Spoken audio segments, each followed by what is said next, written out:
Olúwa rán mi sí ẹ̀yin ọmọ Ọlọ́run. What God has sent to you people of the Lord through me is, Pàápàá ní gbogbo orílẹ̀-èdè. especially in all nations, Pàápàá fún ẹ̀yin tí ẹ ní àǹfààní àti máa gbọ́ mi lọ́wọ́lọ́wọ́ báyìí. especially those people who have the opportunity to be listening to me right this hour. Ìpè Olúwa ni tòní. It is the calling of God today.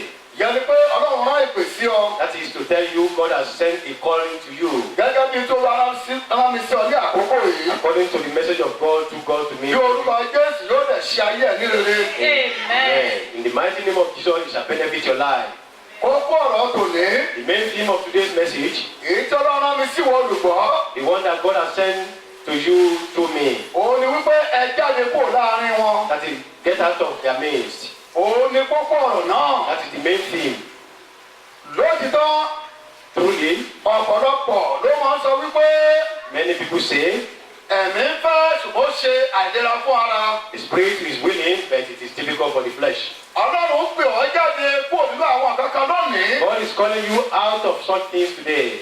Nígbà mìíràn, Sometimes, tí Ọlọ́run bá rán ọ̀rọ̀ rẹ̀ sí ènìyàn, when the message of God is sent to people, a máa ní ìdí pàtàkì kan there must be a reason tí ọ̀rọ̀ náà fi jáde. for the message to have come out. Ṣùgbọ́n But bí wọn olùgbọ́ ti ń gbọ́ mi ní àkókò yìí, as you listeners are listening to me today, máa rí ọ̀rọ̀ tòní bí ìgbà tó jẹ́ pé iṣẹ́ ọ̀gbọ́n la rán sí. don't see today's message as if it doesn't concern you. Gbà wípé ìwọ ni ẹni náà. Just believe it really meant for you. Ìwé mọ́ tilẹ̀ sọ fún wa The Bible will tell us nínú ìwé Róòmù in the book of Romans, orí ìkeje chapter 7, ẹsẹ̀ ìkẹẹ̀ẹ́dógún. verse 15. Kí ni ohun tó sọ fún wa? What do we have there? Ẹ jẹ́ kí wọ́n kà á. Let it be read. Ẹ jẹ́ kí a gbọ́ ọ̀rọ̀ náà ká tó Let it tẹ̀síwájú. be there.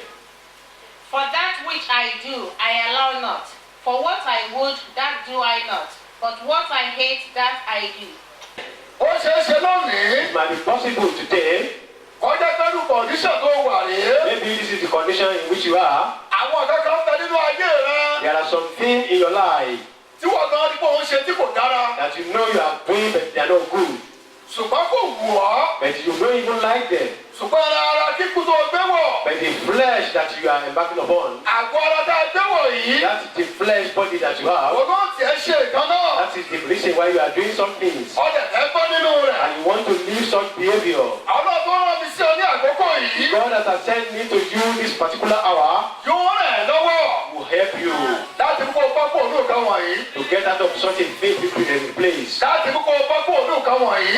To allow you to get out of some things. Ìbéèrè wípé The Bible says, ta ni yóò wá gbà wá who is going to release us lọ́wọ́ ẹran ara kíkú yìí? from this particular flesh of the Ó body? ta ló lè gbà wá? Who can release us? Ẹ tó lè gbà lọ́wọ́ mi sí ọlọ́ọ̀ni. The person that can release you has sent me to you today. Ìyá nínú ìwé Róòmù orí keje That one can be found in the book of Romans chapter 7, ní ẹsẹ̀ 24 rẹ̀. verse 24. Ó ní ta ni wọ́n gbà wá? Who is going to release us? Ìyẹn ni pé àgọ́ ara tá a gbé wọ̀ That yìí, is our flesh a máa ṣe lòdì sí ìfẹ́ Ọlọ́run. can be contrary to the wish of God. Ẹni pé bí ayé ṣe bàjẹ́ tó bẹ́ẹ̀ As you nìyí, can see how troubled the world is, àgọ́ ara ẹ̀ náà ló mú wá ṣe ìfẹ́kùfẹ́ tó lòdì sí Ọlọ́run. it is the bodily flesh that is making us to do what is contrary to the wish of God. Nítorí pé yẹ̀pẹ̀ ni, Because it is sand, erùpẹ̀ ni, it is just ordinary sand. èyí tó lọ dàbí ẹ̀ ní ìyèsí. The one that has been mixed with the life. Òun náà la fi ń da ayé náà mú That lónìí. is why we are using against the wish of God in life. Òun náà la fi ń gbógun ti That is Ọlọ́run. what we are using to wage war against God. Ìwọ olùgbọ́ mi, You might hear us.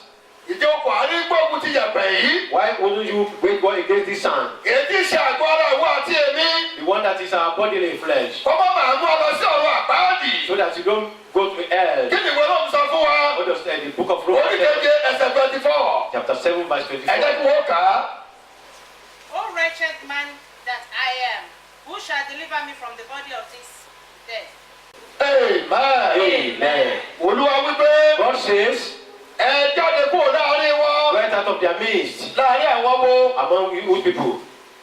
Láàrin àwọn wo ló wà? From which people that you are gathered? Ó ṣeé ṣe It might be possible. kó jẹ́ pé ẹgbẹ́ àwọn ọlọ́ṣà àárín wọn ló wà. Maybe you belong to the armed robbers group.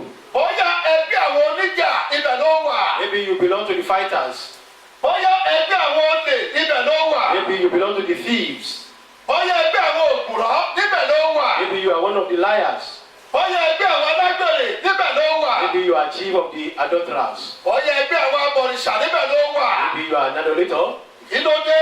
Why is it? Ohun tó náà sọ pé òun kórìíra yẹn gan-an. That thing that God abhors, olóhùn wọ́n ṣe. That is what you like to be doing. O ò rántí wípé Don't even remember that. ọ̀dọ́ náà ló ti gbé wá. You have come from God, Níbẹ̀ láti rẹ̀ ní ìrẹ́wá sínú ayé. where your soul has been sent to the world. Kí wọ́n tó lè bí ọ ní ènìyàn. Before you were born physically as a human being. Nígbà tó o bá dàgbà, When you grow up tó o darúgbó, and you get old, tí àkókò tó láti pé ẹ kó láyé. the time has come for you to go back to the heaven. Ọ̀dọ́ lórí náà ló tún padà You sí. will still go back to the same God. Òun náà yóò ṣiṣẹ́ ìdájọ́ rẹ̀. And it's going to be the judge over you. Ìdí nìyí, That is the reason wọ́n fi ń pè ọ́ lónìí. for him to be calling you today. Bẹ́ẹ̀ni mo ní ìwọ wà. Where are you? He's asking. Which Inú ẹgbẹ́ wo ló wà? particular group are you? Bóyá ẹgbẹ́ àjẹ́ ló wà. Maybe you belong to the witches. Bóyá ẹgbẹ́ rẹ̀ ló wà. Maybe you belong to the familiar groups. Bóyá ẹgbẹ́ wòlíì èké ló wà. Maybe you belong to the fake prophets. Onírú ẹgbẹ́ kan bá ṣe wà láyé. What are the different form of group that you belong to? Olúwa náà kó ìrẹ́ àtọ́ God wọ̀nyí. says he abhors all these things. Ìdí tó fi ń pè ọ́ jáde That is nìyẹn. why he's calling you out of that means. Nítorí pé ó fẹ́ kó o bá òun gbé nígbà tó bá kú láyé. Because he wants you to be living with him when you leave this world. Orí bíbélì wípé Because the Bible says gbogbo wa láìmọ́ gbogbo. all the unholy things, Wọn kò ní wọ ìjọba they are Ọlọ́run. not going to make heaven. Ìdí nìyí. That is the reason Tọ́lá fi ń pè ọ́ jáde why God lónìí. is calling on you today. Ẹ jẹ́ ká wò wé Peter. The book of Peter, Ní o Peter ìkíní. first book of Peter, Orí ìkejì. chapter 2, Ẹsẹ̀ ìkọkànlá. verse 11. Ẹ jẹ́ kí wọ́n kà fún wa. Let it be read.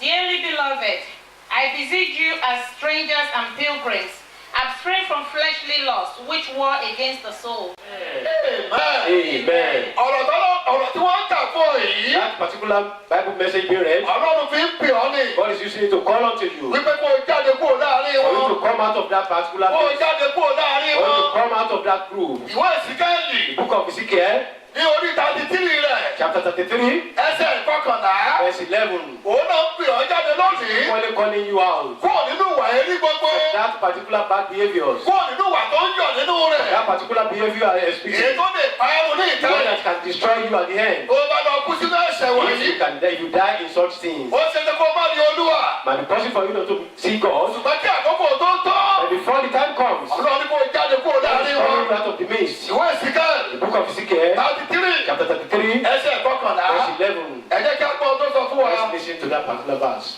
Say unto them, as I live, saith the Lord God, I have no pleasure in the death of the wicked, but that the wicked turn from his ways and live. Turn ye from your evil ways. For why will you die, O house of Israel?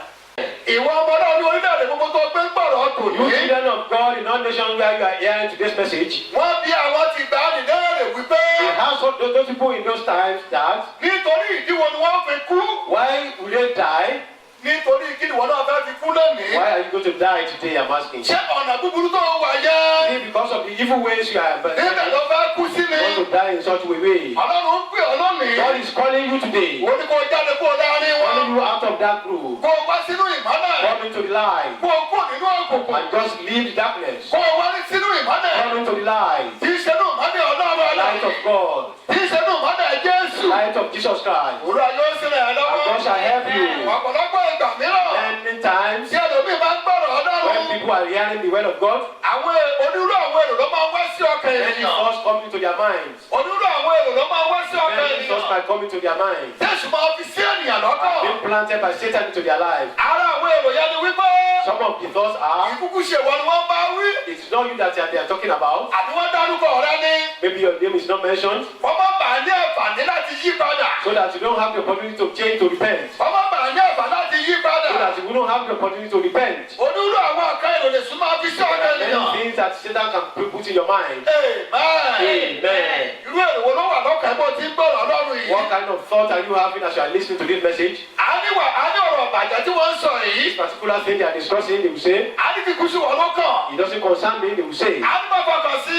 Don't just mind them. Ó tẹ̀lé kó pa tẹlifíṣàn ní It ìsìn. might be possible for you to be switch on your television set. A nígbà tó bá ń gbàdúrà ní kó tó ṣí. Just open it and switch it on again when they are praying. Ọ̀rọ̀ tó máa tún ayé ẹ̀ ṣe kó má bàá gbọ́. Message that will benefit your life for you not to hear it, Àti bẹ́ẹ̀ bẹ́ẹ̀ lọ. so on and so forth. Lónìí, Today, ẹ̀yin ọmọ Ọlọ́run children of God, ní gbogbo orílẹ̀-èdè. in all nations, Irú èrò wo ló wà lọ́kàn rẹ̀? what kind of thoughts do you have in your Bí mind? o ti ń gbọ́rọ̀ tòní. As you are listening to this message, Wípé jáde kúrò láàrin wọn. go out of the group and Kó o wá sínú ìmọ́lẹ̀. come into the light. Nítorí pé Ọlọ́run fẹ́ràn rẹ. That is Because God loves kò you. fẹ́ kó o ṣègbé, He doesn't want you to perish. kò fẹ́ kó o sọnù, He doesn't want you to get lost. kò fẹ́ kó o kú sínú He doesn't òkùnkùn. want to die in the darkness. Ló fi ń pe ìpè yìí lónìí. That's why he's sending this message to you. Bẹ́ẹ̀ kó o fi iṣẹ́ ọwọ́ rẹ sílẹ̀. Leave that particular Irú background. iṣẹ́ ọwọ́ wo? What kind of deed are you having? Iṣẹ́ ọwọ́ rẹ búburú yẹn ni. Leave that particular behavior. Wọ́n ní oníjìbìtì ènìyàn ní You ọ́. are a fraudster. O ti pápátì ní nǹkan wọ̀nyí. Perfect. You are very perfect in things. O tẹ̀sí bá yí ọ̀pọ̀lọpọ̀ You jẹ́. have destroyed some people's lives. Ó lè ṣe apànìyàn ní ọ́. Maybe you are a killer.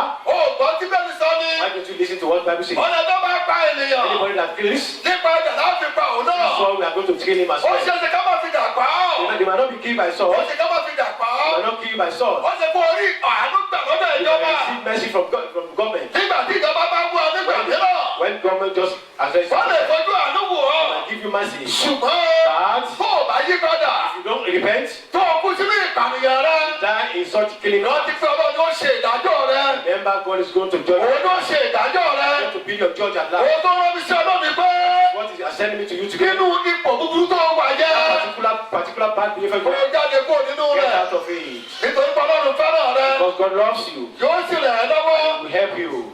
Arákùnrin kan, I was a man, ọmọ Ọlọ́run ní ọjọ́ kan, a child of God one ló time, wá bá mi. came to me, Ó ní dádì, said, Daddy, èmi ti rò pé ọ̀rọ̀ gidi ló fẹ́ sọ. I even thought he was going to describe a very serious thing with Ó me. ní kọ̀díṣàn tó ń wà tẹ́lẹ̀. The condition he was, he said, Ó ló máa padà síbẹ̀. he will go back. Mo tiẹ̀ kọ́kọ́ ronú mo ní bóyá. I was thinking that Bóyá ó wà nínú àwọn kan tí ò dáa. maybe he was in a particular bad thing, Àbí bóyá ó wà nínú àwọn kan tó dára. maybe something good. Ṣùgbọ́n lọ́wọ́ ti bá mi sọ̀rọ̀ yìí. As he was talking to me, Bẹ́ẹ̀ kò sí ní ipò tó dára. maybe he was not in a good position Tó fẹ́ ronúkúwàdà. and he wants to change a change of Tó heart. fẹ́ padà sí ìgbé ayé mímọ́. He wants to go back into good life. Nígbà tó wá sọ̀rọ̀ délẹ̀. When he got to that particular point, Ó nígbà tó wà nínú ayé. when he was on the world, Ó ní gbogbo kan dán fún. everything was going smoothly, Ó ní gbogbo kan dùn fún. everything was sweet, Ó ní gbogbo ẹ̀rí sì fún. everything was easy for him. Ó ní àtìgbà tó ti ló ń gba Jésù. Immediately he has accepted Jesus Christ, Ó ní gbogbo kan ò lọ déédéé. things were not smooth again. Ó ní kò dàbí ìgbà tó ń wà nínú ayé. It was not like when he was in the world. Ó wá bi léèrè wípé Just asked him, ìgbà tó wà nínú ayé when you yẹn. are in the world, Àwọn ọ̀nà wo ló ń tọ̀? what kind of way are you telling? Ó wá bẹ̀rẹ̀ sí ṣe And he àlàyé started narrating lórí àwọn kan tí mò ń sọ on yìí. things I was saying. Mo ní sọ̀rọ̀ mọ̀ wípé Don't you know I have Sàtánì Satan òun ló ń ṣàkóso ayé yìí is the one controlling the world ní àwọn ọ̀nà kan. in a way. Ó mọ̀ bó ti jẹ́ ẹ̀tàn mú He ènìyàn. knows how to trick people. Ó mọ̀ bó ti ti ire kékeré sí He ènìyàn. knows how to give you just small things, small blessings, Àwa fi gbà ńlá lọ́wọ́ rẹ̀. and get bigger one from you. Ó ní ọ̀nà tó ń tọ̀ yá. That particular way you are treading Ọ̀nà ìparun ni. is leading to destruction. Èṣù ti mọ̀ wípé Satan knows tó o that bá ṣe nǹkan wọ̀nyí if you do all these things tó ń parọ́, and you are telling lies, tó ń lu jìbìtì, you are frauding, tó ń jalè, you are stealing, tó ń ṣèké. you are being attacking, Ó ti mọ̀ wípé you know that. bó pẹ́ bó yá Whether the devil time comes, ọ̀rọ̀ àgbáàdì tó wo èṣù ń lọ. you are going to the same hellfire the Satan is going. You Níbẹ̀ náà ni wọ́n yóò tẹ̀lé òun lọ. are going to go together with him. Ṣùgbọ́n ìgbà tó náà yí padà, And when you have repented, tó náà gba Jésù you sínú have ayé rẹ̀. accepted Jesus Christ to your life. Dandan ni kó gbógun tì ọ́. Compulsively, he must wage war against you. Dandan ni ká yẹ ìgbàgbọ́ rẹ wò. He must tempt you. Ọlọ́run gan fún ọ̀la rẹ̀. God himself Á yẹ ìgbàgbọ́ rẹ wò. even going to test you. Á fẹ́ mọ̀ wípé You also know ṣé that lóòótọ́ ló fa ayé rẹ fọ́run. truly have you given your life to him, Ó tó gbére dání ọlọ́wọ́. before he can bless you greatly. Bíbélì dẹ̀ wá wípé Bible even tells us ẹnikẹ́ni anyone kì í fọwọ́ dé ọ̀nà ìyà nígbàkún. the plow, Ọ̀nà ìyà nígbàkún. the everlasting salvation, Ó tún wá padà sẹ́yìn. I will just repent the backslide. Ó wá jẹ́ lẹ́ni tòun. I will not be befitting. Ó ní wọ́n láti tẹ̀síwájú ni. You must go for. Ó ṣe é ṣe arákùnrin àti arábìnrin. Possible you, my Tó ń brethren, gbọ́ ní gbogbo and you orílẹ̀-èdè. are hearing me on this show. Bóyá ipò tó wà rèé. This is your position. Ó fẹ́ padà sẹ́yìn. You want to backslide Nítorí pé ó tẹ̀lé Jésù. because you are following Jesus Christ. Nítorí gbogbo nǹkan tó ń ṣe. Because all the things you are doing, Gbogbo nǹkan tó ń expect kó ṣẹlẹ̀ sí ọ. all the things you are expecting to have happened to Kò you, tí ì ṣẹlẹ̀. they have not come to pass. Má padà sẹ́yìn. Don't backslide. Tẹ̀síwájú. Progress. Gbogbo tí ayé ń ní. All the things people in the world are having, Gbogbo tí ayé ń lépa. all the people they are clamoring for, Bí ọ̀nà ìbùrú. in all their trickish ways, Bí ọ̀nà àgàbẹ̀gẹ́bẹ̀. in their trickish ways, Ọlọ́run yóò fi fún ọ ní kíkún. God is going to give you fully. He's Lọ́nà fi ìkòkò náà fún ọ. going to give you that Wọ́n má blessing. ṣe padà sẹ́yìn. Don't backslide. Olúwa ní kó jáde kúrò God láàrin is wọn. asking you to to come out of that group. Ìpètọ́lọ̀ ń pè ọ́ lónìí nìyí. Calling from God for you today. Ẹni ipò kíkò kan bá ṣàì wà. Any position you might be occupying. Tó bá ti jẹ́ ipò búburú ni. If it is a bad one, Ọba àṣẹ ọba orílẹ̀-èdè. maybe you are the king of the nation. Ọba àṣẹ kọmíṣánná ní orílẹ̀-èdè. Maybe you are a commissioner. Ọba àjẹ pírẹ́sìdẹ̀ntì orílẹ̀-èdè. You are the president of a nation. Ọba àjẹ olóyè ní oní ìlú. You are a chieftain in the town. Ọkọ̀ bá ṣàì jẹ́. Anything you might be. Ìbá ṣe ìránṣẹ́ Ọlọ́run ni You ọ́. are a messenger as a minister of God. You Ìbá ṣe àdàgbà ìjọ ni ọ́. are neither in the church. Ìbá ṣe ọ̀gá ilé iṣẹ́ ni You ọ́. are a boss in a particular way. Olúwa ní kó jáde. God asks you to come out. Kúrò nínú ìwà búburú rẹ From gbogbo. evil ways. Nítorí pé Ọlọ́run fẹ́ràn rẹ. God loves you. Ó lè fẹ́ gbé lọ síbi ìyà nígbà God will gbogbo. take you to everlasting Nínú salvation. mi wípé Bible says, ó bá gbọ́ rẹ̀ lónìí. you have had it today. Má lè kẹ́sì ó ṣí ọ láyà lé. Don't allow Satan to maybe Má fortify má sọ you. pé ìwọ̀n kan ni wọ́n bá wí. You are not the one being concerned. Òun tó lọ fẹ́ kó o gbọ́ ní àkókò yìí nìyẹn. What God wants you to hear now is Nítorí pé ó fẹ́ràn rẹ. because He loves you. Yóò sì dára fún ọ. He shall be well with you. Olúwa yóò sì rẹ̀ ẹ́ He lọ́wọ́. shall help you. Ògo ni fún orúkọ Olúwa.